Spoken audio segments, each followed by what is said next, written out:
I think the issue with a PA is definitely rectified by that Lina. You have a lot of flexibility as well. We've seen a lot of support Linas come out. We've seen maybe one or two offlane Linas as well a few months ago. And of course, certainly mid Lina is still a thing. So you have that flexibility with Unknown now, and you have that great response to the PA. I would like to see a bit more synergy overall. Something like the Tidehunter, which just came out, of course, does give you a lot more team fights. So you have the Will-O-Wisp and the Ravage now to set you up for these big team fights. You have the damage from the Jug and the Lina to take care of things if things get messy. Great wave clear with the Kotl and the Tidehunter as well. So the NP's not going to be as annoying as you'd expect if your response is right. I do like how Unknown is shaping up their draft here. Certainly, so I do agree with you on that, John. Though TNC, I mean, they haven't got space for a Rubik anymore. It doesn't look like. So I imagine they'll just go ahead and just try to deal with these big ultimates that are coming out of Unknown. Does seem like there's a lot of value here for a Rubik, but it just seems like they haven't got the slot for it. I mean, they could still move these heroes around. Of course, the Magnus or Nature's Prophet could both be position threes. They'll decide rather they'll go for the Kunkka. Fair enough. And still, this draft is very open from TNC, but it looks like they're not very concerned about these big ultimates, and rather perhaps just they're planning to just try and outplay the side of Unknown throughout these team fights and just throughout the game in general. It does look like that. The Kunkka is a great response to these big team fight heroes anyway. You have to remember that the Rum effect is going to slow down that initial initiation from Unknown team. They're going to have to watch out. If they do land their spells, they have to always make sure the Kunkka's in the area, or at the very least, hit him before he can get his boat out. Once the boat is out, it's going to be much harder to burst him down. You could probably still burst the PA down with Alina if you dish out enough damage. I'm not sure how much more you could hope for from the cleanup because these are fairly tanky heroes. Magnus and Kunkka are both pretty hard to kill. So you really want to make sure when you're initiating, the Tidehunter has to make sure Kunkka's caught out by surprise. The boat doesn't come out. If that does happen, TNC might have a bit of a hard time trying to turn that around, and Unknown will get the team fight they want. But the Kunkka is a great safety net. You have pretty good flexibility with a hero. It does a lot of damage early on in the laning phase. It scales nicely into the late game. It has lots of utility with its kit. So it's a great pick from TNC. Still wondering how they close out their draft though. It's not it's a draft I haven't seen really come out like this. I mean, these are all heroes we've seen one or another at some point, but in this specific lineup, I don't think we've seen this one in a while.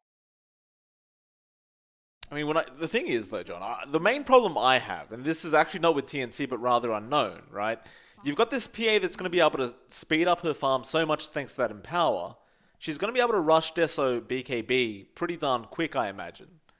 Once that BKB's up, I don't see a way to deal with her anymore.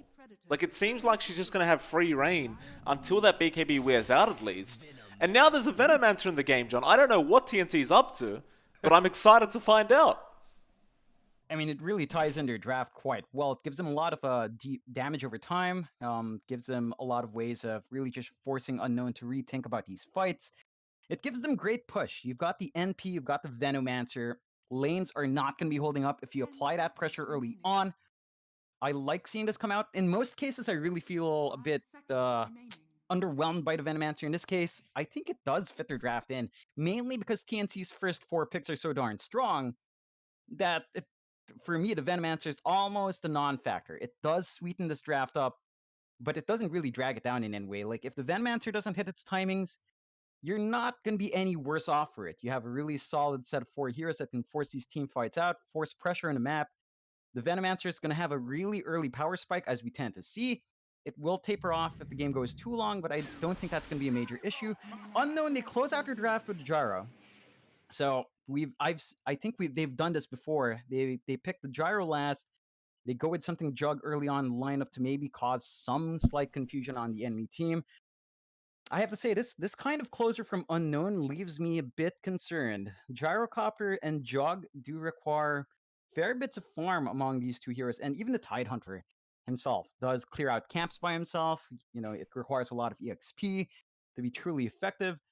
With the rate this lineup takes to come online, and you compare that to TNC's lineup, Venomancer just has natural power spikes from his levels. I mean, the PA probably requires a bit of farm, fair enough. Magnus as well is going to need a blink as a support, not the easiest thing to farm up. But Unknown, there was a vulnerability in TNC's draft you could have exploited with something like the Gyro Jug.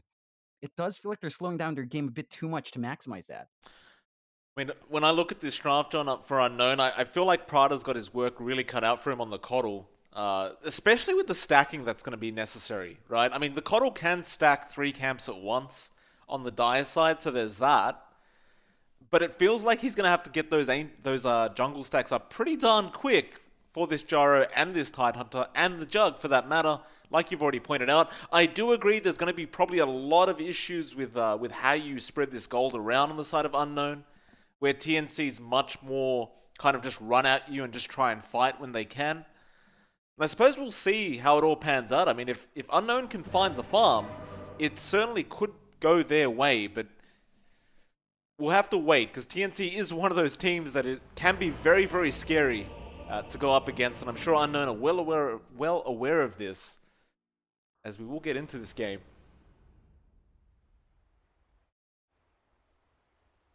May the light. That's nice. And as well as that, I kind of wonder how you lane these heroes if you are Unknown. Looks like Greedy will be in the off lane as the Tide, of course, and Widge will be behind him as the laner. So fair enough. You've got some sort of magic damage to deal with this PA. Of course, the right clicks are quite annoying from the laner as well early on, because she's got such a massive range. How much do you see them really slowing down Gabby? I can see this dual lane working out really well. The issue is PA is not the greatest lane in the world, especially in that safe lane. I'd say it has a better time down mid. Overall, in 1v1, that's the ideal situation for PA. The main issue for TNC is that PA's laning partner is going to be March and Magnus. Now, it really depends on what he picks up level 1. Is he going to go for that early skewer to try to drag someone behind the tower? Because that can be a bit unreliable. The shockwave is a bit rough as well, mainly because you're going to be possibly clearing out a creep wave, so it can cause your lane to shove in a bit. It really depends on how they position it. Down to that, I'd say it's easier for Unknown to really execute that dual lane and slow down that PA. Absolutely. See how it all pans out. The Batterins are about to spawn up. You can already see those little trains getting in there, getting Greedy a bit annoyed. That Tidehunter, nice skill back from March as well. He will grab the bounty. It'll be a 2-for-2 trade. Nothing too special going on there. Widge is going to be chased down as well by Gabby. It's going to be a little bit of harassment, but he does get the LSA out.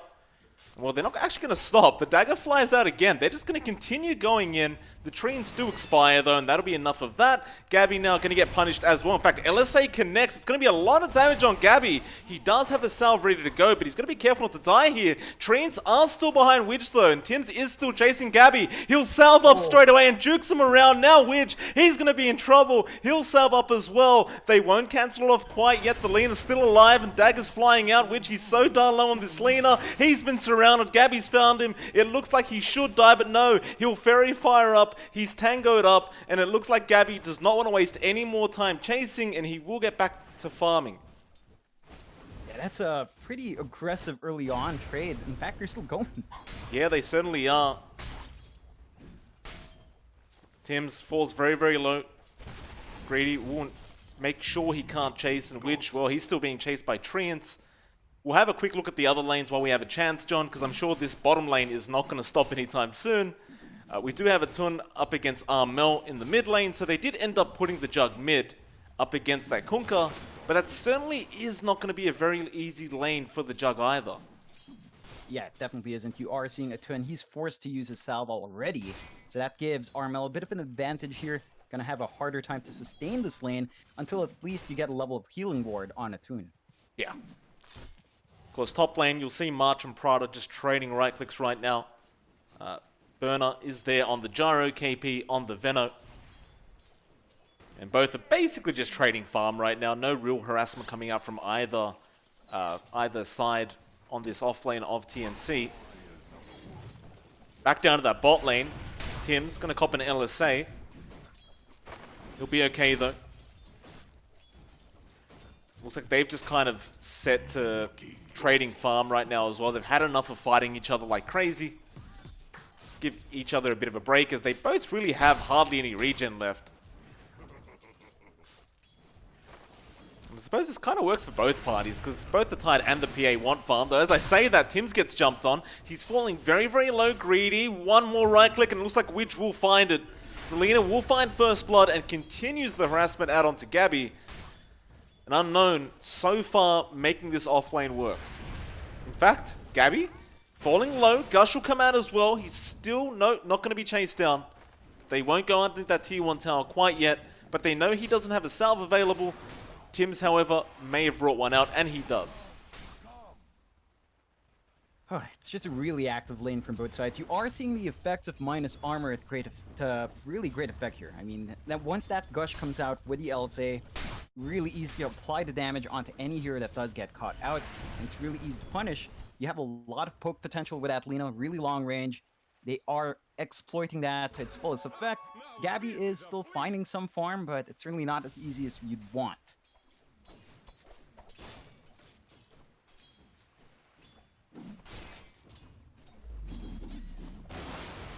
Of course, looking back to that mid lane, looks like Armel is having the pretty damn good time. Top of the last hit board at 23-1.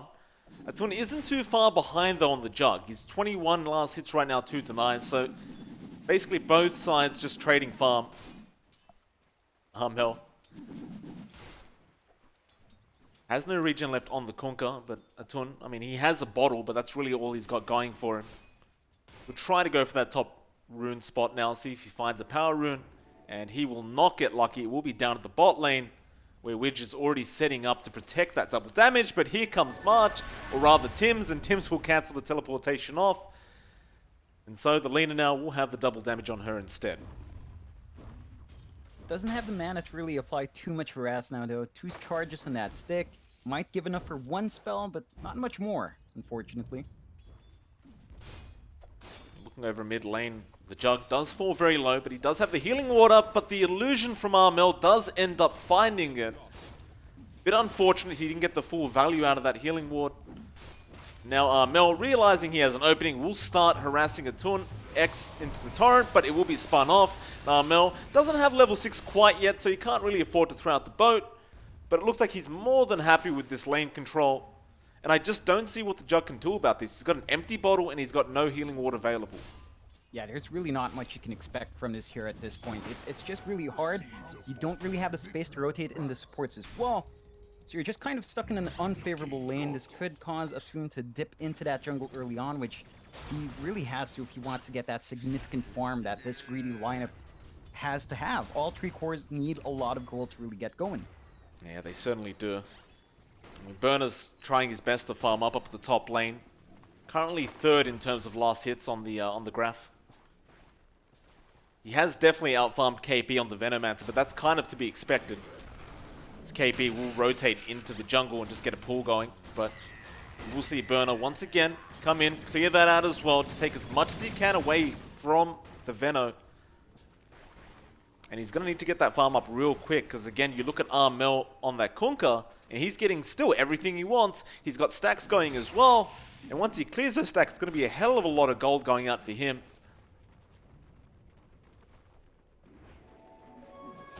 It looks like that's exactly what he intends to do. I mean, I thought they may leave it for the PA, but Armel seems to believe he deserves it more.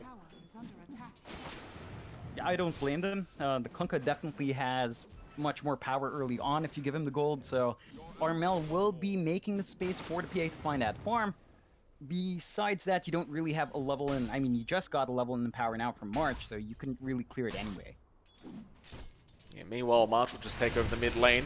Top lane, though, they will end up losing KP on the Venom, but Armel trying to go onto Wish on this Lena. The boat will connect, and he actually finds the gyro as well, but he'll leave him be. He is quite low on HP. A 1-for-1 trade, but Unknown certainly find the better trade in the end. Definitely so. Support for an offlaner, not the biggest loss in the world. Very nice pick off to get. You have your gyrocopter around to really clean that off as well. So you are starting to build up here for Unknown. You have a slight kill advantage. You are finding what you want from these lanes, and you somehow aren't being punished too hard for your greed. If they can keep this up, they certainly will be able to get that space to get their cores online. I'd say 15 minutes at this point. By the 15-minute mark, if you're not seeing the pressure from TNC, that could be a bad sign for them, and, you know, that's a great sign for Unknown. I mean, every time I look at Burner, just farming up stacks over and over again, doing a great job of it as well. Of course, looking back over to Gabby on the PA, third in net worth right now, 7.5 minute mark. They haven't really given him the empower yet. He's just been farming up in the lane. It's going to be very annoying though. You've got this Coddle just spamming Blinding Light over and over again. It's just quite infuriating to have to go up against. Top lane though, Armel is going to find another kill onto this Lina. Nice little rotation from the Kunkka. He hadn't even left the jungle. He just went straight back to the jungle, cleared out more creep stacks, and then just went back up to the top lane, found another kill, and now they're going to go after that tier 1 top tower. Yeah, it's going to be a really scary thing if you lose this towers early on. That's the one thing TNC's lineup does allow them to do. They can push much harder with a Venomancer and the Nature's Prophet, and while that push is happening, you do give space to March to get his farm up. He's got that middle lane to himself now, and that just allows your really greedy pause 5 mag to just find what he needs. Oh, Gabby. They do end up finding a kill onto Greedy on that Tidehunter. Armel's the one to pick that one up. While all that was happening, KP does end up claiming that tier 1. There was absolutely no defense coming in from the side of Unknown. And this is that point where TNC, I mean, they're getting scary. Like you mentioned, Armel, he found that his power curve was just better than the PA, took the stacks, and now he's kind of uncontrollable. I mean, I just don't see a way to kill this Kunkka right now.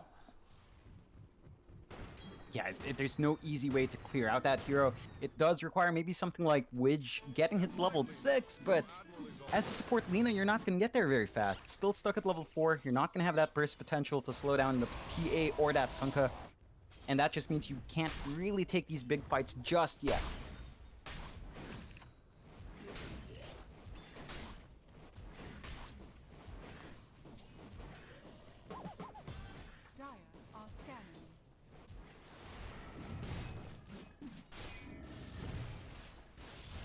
Well, things will remain slow in this game as 9.5 minutes in, 3-2 for the side of TNC. Just more than happy to just remain in these lanes and Unknown, doing the exact same.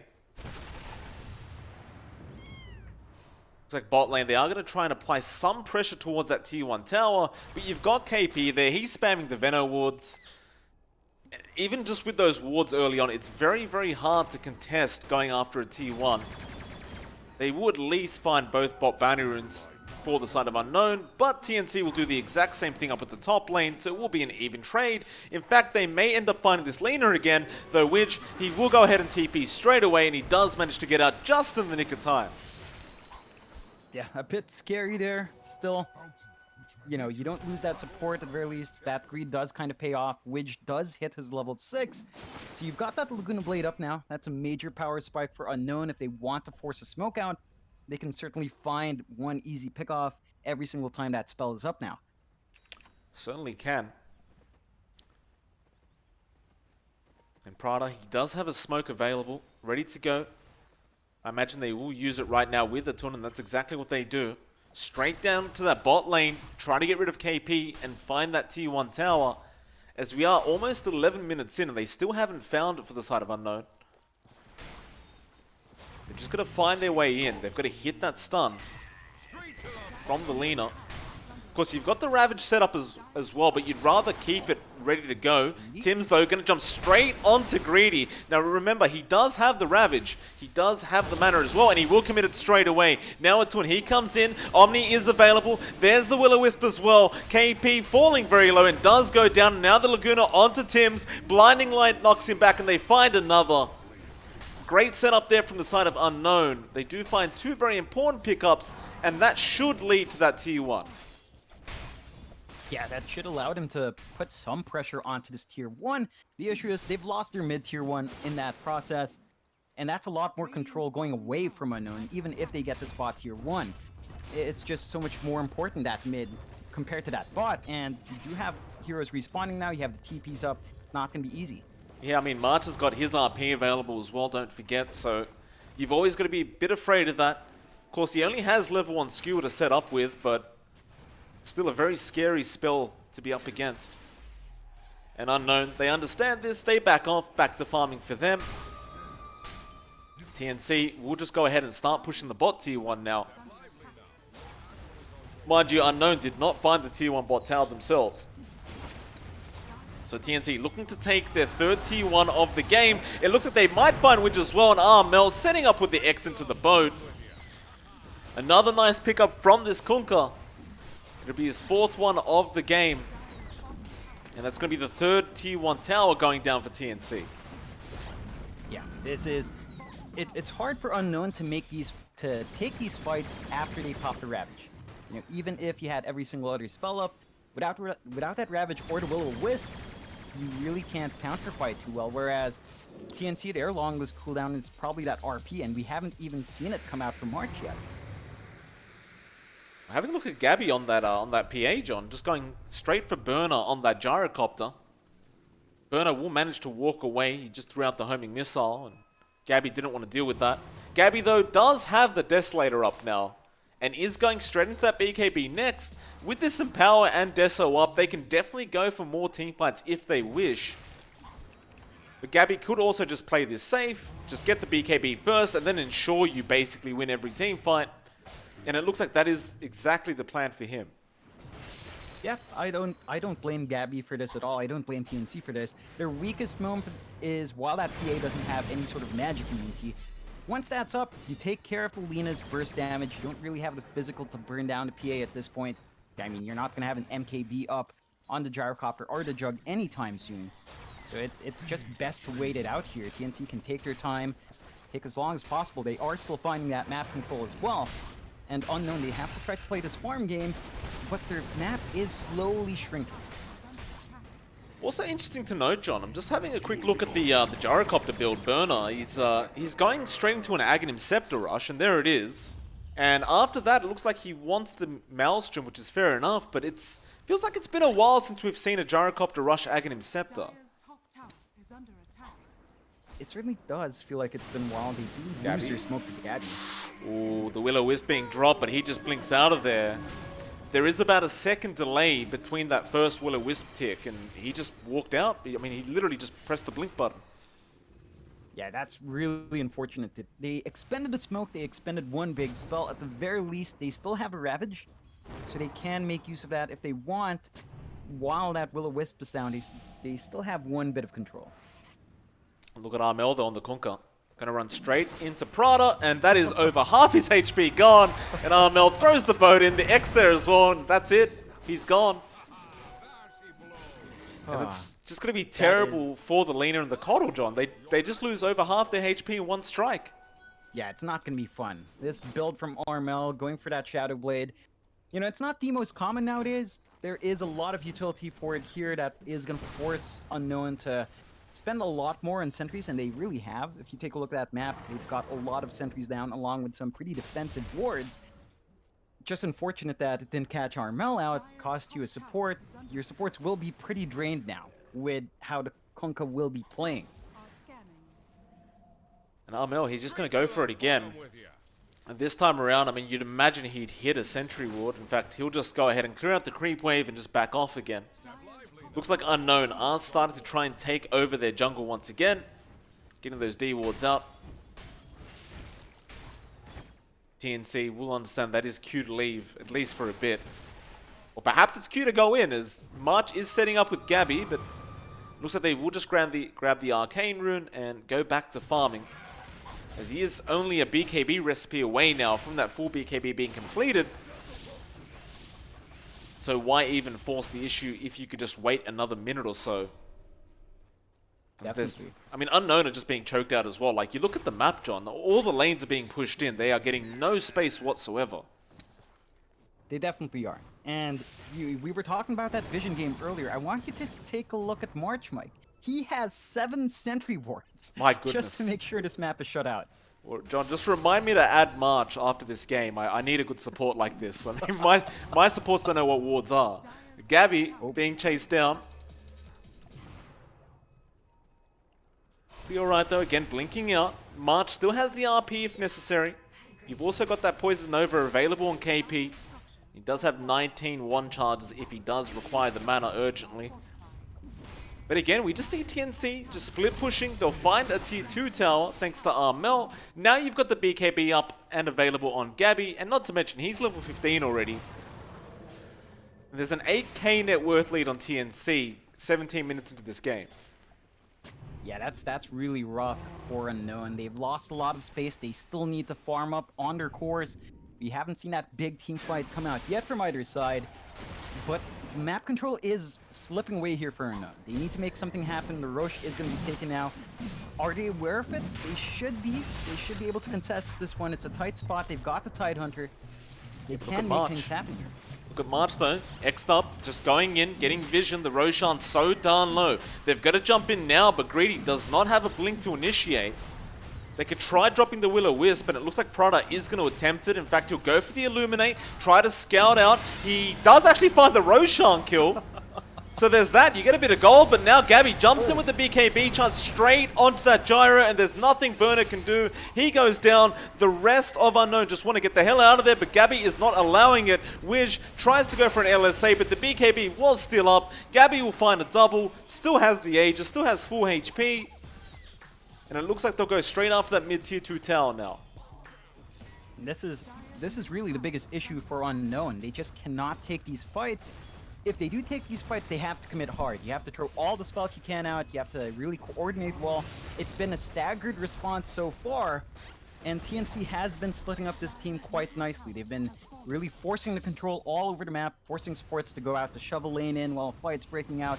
Not the ideal situation to try to counterfight, but Unknown is just caught between a rock and a hard place right now. Yeah, they certainly are. Still though, props to the Coddle, finding that Roshan kill. That's a little bit of a bonus in terms of gold, but not nearly enough, that's for sure. Looks like Gabby will find Prada once again. Speaking of the Coddle, does go down, and Gabby just crits him, and he just disappears. They're just looking for more kills. I mean, TNC just taking over the dire side jungle, setting up for that bot tier 2 tower as well. And Unknown, there's just no way for them to defend this. Once the creep wave is near that tier 2 tower, I mean, again, you don't have a way to break the distance with that Tidehunter yet. And it looks like TNC are on the hunt once again. Armel, Shadowbladed up, running through the dire side jungle, straight towards Burner on that gyro, who is currently all alone. And Armel gonna set up, has the X Gabby, he'll jump in as well. The cooldown is there, but Burner has no help around him, and he is going down. Oh, it's rough. Unknown, they're trying to get the most out of this map. They're trying to split farm up between all their cores. It hasn't really been paying off quite yet. 11k deficit now in favor of TNC. 9-4, 20 minutes in. Just one outer tower left for Unknown. Once they lose that tier 2 down bot, their high ground is going to be very easy pickings. They do have great high ground defense because of their team fight potential, but they will lose a lot of potential farm from losing all that control. When X on Greedy, Armel is kind of by himself and there's 4 unknown heroes around, but it looks like they just aren't ready to initiate, and Greedy just gets jumped on now by Gabby. Almost dead. Does he commit the Ravage? He does not. He has buyback available. It looks like he'll hold on to that and just hope that TNC don't go to the high ground yet. Gabby certainly looked like he thought about it, but it's not so easy up against a Coddle and a Gyrocopter. And so they will return back down to that bot lane where KP has slowly been pushing out the creep wave. They'll go after that last tier 2 tower for the side of Unknown. The biggest issue with the Tidehunter there was a lot of patience coming out from Gabby. He waited for the Anchor Smash to come out first before jumping in. That just made sure that he got that kill quite fast. And it's unfortunate. He was forced to use that Anchor Smash to deter them. But when Gabby came in, it really didn't matter because you didn't hit him with that Anchor Smash. Oh, Gabby. Next up, Dagger. Wish gets crit straight away. 800 damage. Gabby jumping in for more. We'll back off. That is a very, very scary PA. He does have a basher up now as well, and Wish is going to be the target. LSA, it will not land. The BKB was there just in the nick of time. Gabby finds 1 kill on the Lina. There is buyback available, but it's not going to save them from this bot racks being taken. And now Prada gonna get jumped on. There's the buyback. The blinding light will not help. He gets crit for 1.2k. Now they're gonna try and chase and punish. Greedy has the Ravage. He needs to pop it onto this PA. There's help coming in there from TNC. BKB now out from Burner. It does wear out though. Now Gabby jumps back in straight to the Will-O-Wisp. He doesn't have BKB available. Poison Nova. There's the Ravage coming out from Greedy, but where's the follow-up damage? Omni Slash comes out. Laguna, they'll find, well, they won't actually find anybody. Gabby just jumps back in, and now the RP from March. They found 3 already. Tun's being chased down as well. The laugh's coming out from this Jug, but he's gone. And that's it. GG's been called 22.5 minutes in, and TNC looking like they're in form going into game 1 of the group stages of the MDL Major. This is why TNC is one of the favorites of this group at the very least. They certainly definitely showed the difference in level here from Unknown. I mean, Unknown plays up a good fight. Their draft does feel like it needs a lot of work. It did feel too greedy to have the Gyrocopter, have the Jug, have the Tidehunter, have 2 pretty greedy supports as well up against a team like TNC. You need to be able to counteract their aggression, and I don't think that lineup was just very good for that one, Mike. Yeah, certainly so. I mean, you just look at that scoreboard as well. Armel 6-0 with 6 assists. Gabby 10-0 with 1 assist. The rest of TNC found 0 kills, but who really cares? I mean, they found what they needed. Obviously, Armel and Gabby were the ones that they wanted to concentrate on this game. But luckily for us and the viewers, John, there is going to be a second game as we are doing a best of 3 between these two. So TNC vs Unknown, game number 2, coming up very, very soon, ladies and gentlemen. We'll be right back for that game number 2.